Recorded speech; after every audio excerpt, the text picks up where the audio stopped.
Hello दोस्तों, नमस्कार। एक बार फिर से आप सभी का बहुत बहुत ही स्वागत है आपका अपने परिवार उत्सव स्टडी पॉइंट में।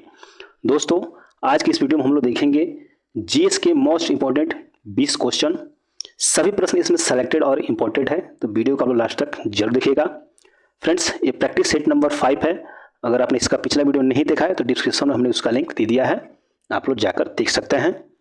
फ्रेंड्स, वीडियो पसंद आए तो आप सभी से गुजारिश है कि आप लोग एक वीडियो को जो है लाइक जरूर कर दें, और हमारे चैनल में आप लोग नए हैं तो चैनल को सब्सक्राइब करके बेल बटन को आप लोग दबा लें, ताकि आने वाली सभी क्लासेस का नोटिफिकेशन आपको मिलता रहे। तो आइए स्टार्ट करते हैं आज के फर्स्ट क्वेश्चन से। आज का फर्स्ट क्वेश्चन है कि त्रिशूर पूरम महोत्सव 2022 जो है किस राज्य में मनाया गया है। सही आंसर होगा इसका केरल। ऑप्शन ए जो है यहाँ पर करेक्ट आंसर है। त्रिशूर पूरम महोत्सव 2022 जो है केरल राज्य में मनाया गया है। और फ्रेंड्स, केरल में ही एक ओणम फेस्टिवल मनाया जाता है, ओणम फेस्टिवल, ठीक है। और फ्रेंड्स, कर्नाटक में जो है, कर्नाटक में दशहरा मनाया जाता है, दशहरा, ठीक है, दशहरा। इसी भी आप लोग याद रखेंगे। आइए देखते हैं नेक्स्ट प्रश्न। नेक्स्ट प्रश्न है कि भारतीय इतिहास के मध्यकाल के कवि तुलसीदास जी ने रामचरितमानस की जो है रचना किस भाषा में की थी। इस प्रश्न का सही आंसर है अवधि। ऑप्शन बी जो है यहाँ पर करेक्ट आंसर है। रामचरितमानस की रचना जो कि तुलसीदास जी द्वारा किया गया था, और किस भाषा में किया गया था, तो फ्रेंड्स अवधि भाषा में किया गया था। और फ्रेंड्स, रामचरितमानस की रचना जो है ये आपको किया गया था 1574 ईस्वी में, 1574 ईस्वी में किया गया था। और फ्रेंड्स, तुलसीदास जो थे ये किसके समकालीन थे। प्रश्न आता है कि तुलसीदास किसके समकालीन थे, तो ये थे अकबर के समकालीन, ठीक है, अकबर के समकालीन थे तुलसीदास जी। इन सभी पॉइंट्स को जो है आप लोग याद रखेंगे। आइए देखते हैं अगला प्रश्न। नेक्स्ट प्रश्न है कि 1529 में घाघरा के युद्ध में मुगल बादशाह ने जो है, मुगल बादशाह बाबर ने किसको हराया था। इस प्रश्न का सही आंसर होगा महमूद लोदी। ऑप्शन डी जो है यहाँ पर करेक्ट आंसर है। 1529 में जो है घाघरा का युद्ध हुआ था, इस पॉइंट को भी आप याद रखेंगे। इस युद्ध में जो है बाबर ने महमूद लोदी को हराया था। दोस्तों, बाबर जो था, जो कि मुगल बादशाह बाबर जो था, इसने 4 युद्ध लड़े थे।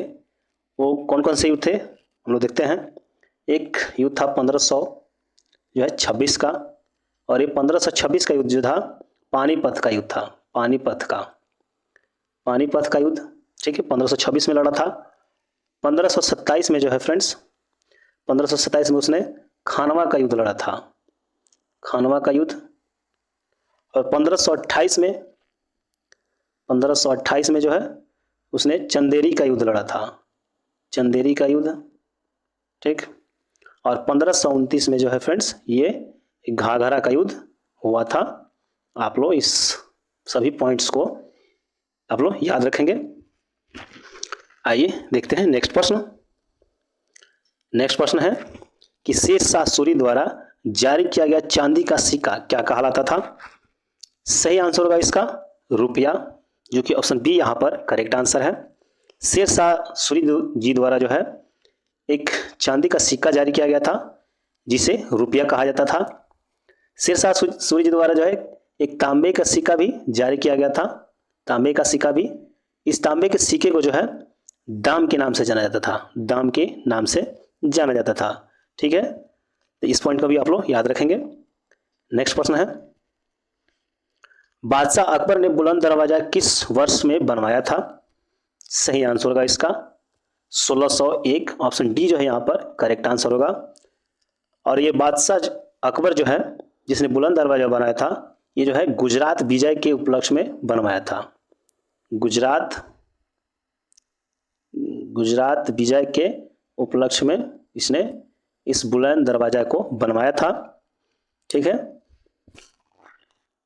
नेक्स्ट प्रश्न है, मुगल बादशाह अकबर जो है का मकबरा कहाँ स्थित है। सही आंसर होगा इसका सिकंदरा। ऑप्शन सी जो है यहाँ पर करेक्ट आंसर है। मुगल बादशाह अकबर का मकबरा जो है सिकंदरा में स्थित है। और ये सिकंदरा कहाँ स्थित है फ्रेंड्स? तो ये आगरा में स्थित है।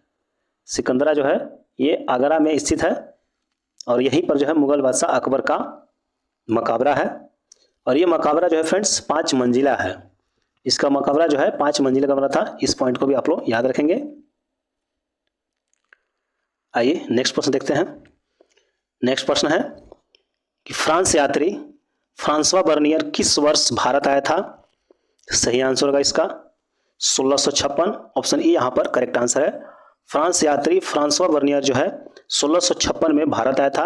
और ये फ्रेंड्स किसके शासन में आया था? तो आप लोग कहिएगा कि शाहजहां के शासनकाल में भारत आया था। शाहजहां ने कब से कब तक शासन किया था?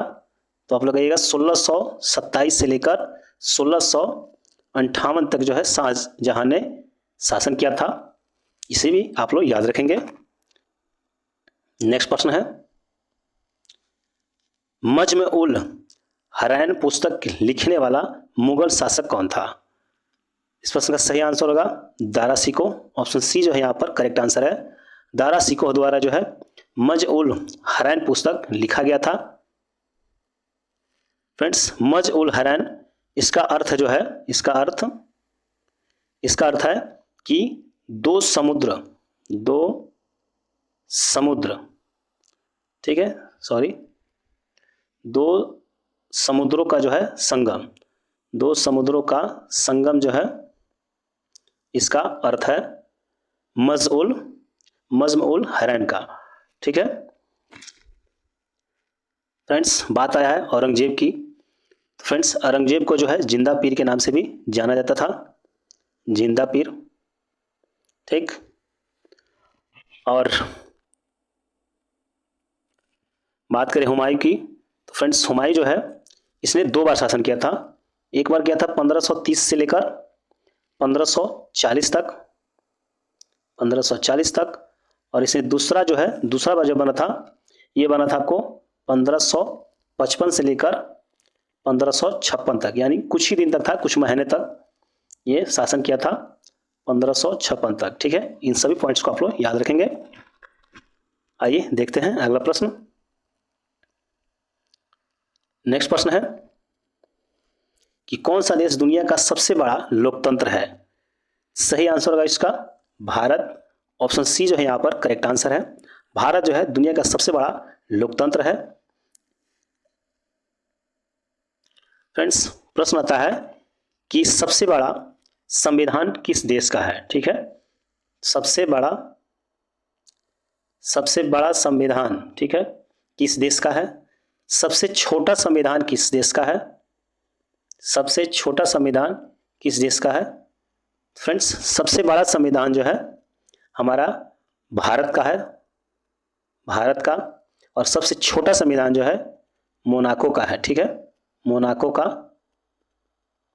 इसे भी आप लोग याद रखेंगे। आइए देखते हैं नेक्स्ट प्रश्न। नेक्स्ट प्रश्न है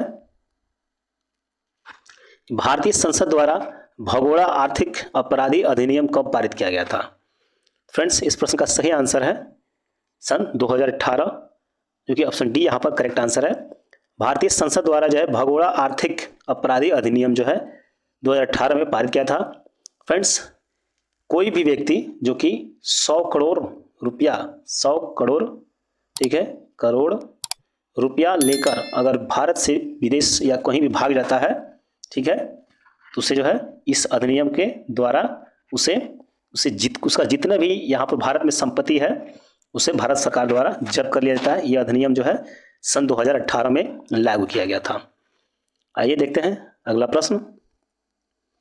नेक्स्ट प्रश्न है कि विधायी शक्तियों के विभाजन के अनुसार भारत सरकार की प्राथमिकता जो है जिम्मेदारियों में से एक है। आपको बताना है कि इनमें से कौन सी एक जो है प्राथमिक जिम्मेदारी है जो कि भारत सरकार का है। इस प्रश्न का सही आंसर है रक्षा बलों को बनाए रखना। ऑप्शन सी जो है यहाँ पर करेक्ट आंसर है। विधायी शक्तियों के विभाजन के अनुसार भारत सरकार के प्राथमिक जिम्मेदारियों में से एक है रक्षा बलों को बनाए रखना, जो कि ऑप्शन सी यहाँ पर करेक्ट आंसर है। नेक्स्ट प्रश्न है निम्नलिखित में से कौन सा अधिकार उपभोक्ता संरक्षण से संबंधित नहीं है। निवारण पाने का अधिकार, समानता का अधिकार, सूची किए जाने का अधिकार या चुनने का अधिकार। इस पर इसका सही आंसर जो होगा वो होगा समानता का अधिकार। तो ऑप्शन बी जो है यहाँ पर करेक्ट आंसर है। ठीक है, उपभोक्ता संरक्षण से संबंधित नहीं है, वो कौन सा है? यह है समानता का अधिकार। ठीक है, नेक्स्ट प्रश्न है,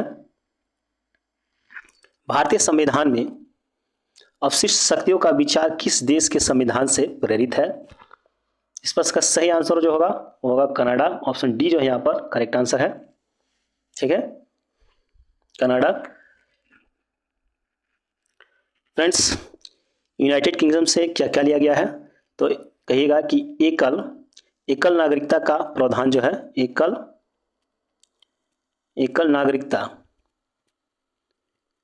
नागरिकता का प्रावधान यहीं से लिया गया है, यूनाइटेड किंगडम यानी ब्रिटेन से।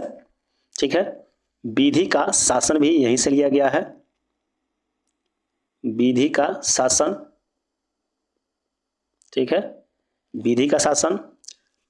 और फ्रेंड्स, ये जो है आपको ऑस्ट्रेलिया से क्या क्या लिया गया है?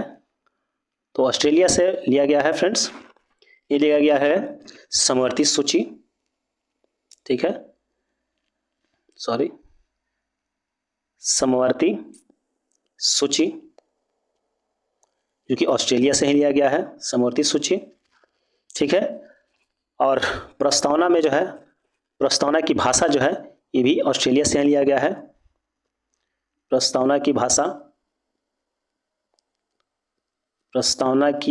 भी ऑस्ट्रेलिया से लिया गया है। ठीक है, आयरलैंड से क्या क्या लिया गया है? फ्रेंड्स, आयरलैंड से जो है ये आपको लिया गया है डीपीएसपी एवं राज्यसभा में जो है, राज्यसभा में 12 सदस्यों का जो है नियुक्ति होता है, मनोनीत किया जाता है, वो यहीं से लिया गया है, आयरलैंड से ही। इन सभी पॉइंट्स को आप लोग याद रखिएगा। आइए देखते हैं अगला प्रश्न। नेक्स्ट प्रश्न है, निम्न में से कौन सी नदी गंगा की एक सहायक नदी नहीं है? सही आंसर होगा इसका भीमा, जो कि ऑप्शन बी यहां पर करेक्ट आंसर है। ठीक है, भीमा जो है फ्रेंड्स ये कृष्णा नदी की सहायक नदी है, कृष्णा नदी की सहायक नदी है। बेतवा जो है यमुना नदी की सहायक नदी है, यमुना नदी की सहायक नदी है। चंबल नदी भी आपको, ये भी यमुना नदी की सहायक नदी है। और गोमती जो है ये गंगा नदी की सहायक नदी है, गंगा नदी की सहायक नदी है। और फ्रेंड्स, गंगा नदी की जो सहायक नदी है वो है यमुना नदी। ठीक है, इसीलिए इसे माना गया है कि ये बेतवा और चंबल भी गंगा नदी की सहायक नदियां हैं। ठीक है, याद रखेंगे। नेक्स्ट प्रश्न है कि निम्नलिखित में से किस नदी में भारत की प्रायद्वीपीय नदी की प्रणाली में सबसे बड़ा जल संभर है? ठीक है, सही आंसर होगा इसका गोदावरी नदी। ऑप्शन बी जो है यहाँ पर करेक्ट आंसर है। ठीक है, और फ्रेंड्स इसे ही दक्षिण भारत की गंगा कहा जाता है, गोदावरी नदी को ही दक्षिण भारत का गंगा, दक्षिण भारत की गंगा भी कहा जाता है। इन पॉइंट्स को भी आप लोग याद रखेंगे। और इसी को जो है वृद्ध गंगा के नाम से भी जाना जाता है, वृद्ध गंगा के नाम से जाना जाता है, वो है गोदावरी नदी। नेक्स्ट प्रश्न है, 16 नंबर प्रश्न है कि उड़ीसा की सबसे बड़ी बैक वाटर झील कौन है? फ्रेंड्स, इसका जो सही आंसर होगा वो होगा आपको चिल्का झील। ऑप्शन सी जो यहाँ पर करेक्ट आंसर है। उड़ीसा की सबसे बड़ी बैक वाटर झील जो है चिल्का झील है। और फ्रेंड्स, बुलर झील जो है ये आपको जम्मू कश्मीर में है। ठीक है, डल झील जो है आपको फ्रेंड्स ये आपको जम्मू कश्मीर श्रीनगर में है। ठीक है, जम्मू कश्मीर श्रीनगर में। और पुलिकट झील जो है फ्रेंड्स ये आंध्र प्रदेश और तमिलनाडु के सीमा पर स्थित है, और ज़्यादा भाग जो है आंध्र प्रदेश में स्थित है, इसीलिए पुलिकट झील को जो है आंध्र प्रदेश में ही माना गया है। ठीक है, आंध्र प्रदेश इन सभी पॉइंट्स को जो है आप लोग याद रखेंगे। नेक्स्ट प्रश्न है, निम्नलिखित में से कौन सी नदी धुआंधार जलप्रपात बनाती है? सही आंसर होगा इसका नर्मदा नदी, जो कि ऑप्शन बी यहां पर करेक्ट आंसर है। आइए देखते हैं नेक्स्ट प्रश्न। नेक्स्ट प्रश्न है कि कौन सी नदी जो है एकमात्र प्राकृतिक जल स्रोत है जो रेगिस्तान में एक झील के अंदर से बहती है? लूनी, काली, गंगा या तीस्ता? सही आंसर है इसका लूनी, ऑप्शन ई जो है यहाँ पर करेक्ट आंसर है। लूनी नदी एकमात्र प्राकृतिक जल स्रोत है जो रेगिस्तान की एक झील के अंदर से निकलती है। ठीक है। नेक्स्ट प्रश्न है कि प्रसिद्ध पुस्तक इंडिका जो है किसके द्वारा लिखा गया है? फ्रेंड्स, इस प्रश्न का सही आंसर जो होगा मेगास्थनीज, ऑप्शन सी जो है यहाँ पर करेक्ट आंसर है। प्रसिद्ध पुस्तक इंडिका के लेखक जो है मेगास्थनीज है। और फ्रेंड्स, अबुल फजल द्वारा जो है एक पुस्तक लिखा गया जिसका नाम है बाबरनामा। ठीक है, बाबरनामा, इसे भी आप लोग याद रखेंगे। नेक्स्ट प्रश्न है, इस प्रश्न का लास्ट, इस वीडियो का जो लास्ट प्रश्न कि कोलकाता में ईडन गार्डन जो स्टेडियम है ये किस खेल का स्टेडियम है, आपको बताना है। इस प्रश्न का सही आंसर जो होगा क्रिकेट, ऑप्शन सी जो है यहाँ पर करेक्ट आंसर है। कोलकाता के ईडन गार्डन स्टेडियम जो है क्रिकेट का एक स्टेडियम है, याद रखेंगे। फ्रेंड्स, वीडियो को कैसा लगा? आशा करते हैं कि वीडियो आपको अच्छा लगा होगा। तो आप सबसे गुजारिश है कि एक लाइक आप लोग अवश्य कर दें एंड आप अपने दोस्तों में जो है एक शेयर भी कर दें। ठीक, शेयर भी कर दें। और आप हमारे चैनल में नए हैं तो चैनल को सब्सक्राइब करके बेल बटन को आप लोग दबा लीजिए ताकि आने वाले सभी क्लासेस का नोटिफिकेशन आपको मिलता रहे। चलिए फिर मिलेंगे नेक्स्ट क्लास में, तब तक के लिए जय हिंद, जय भारत।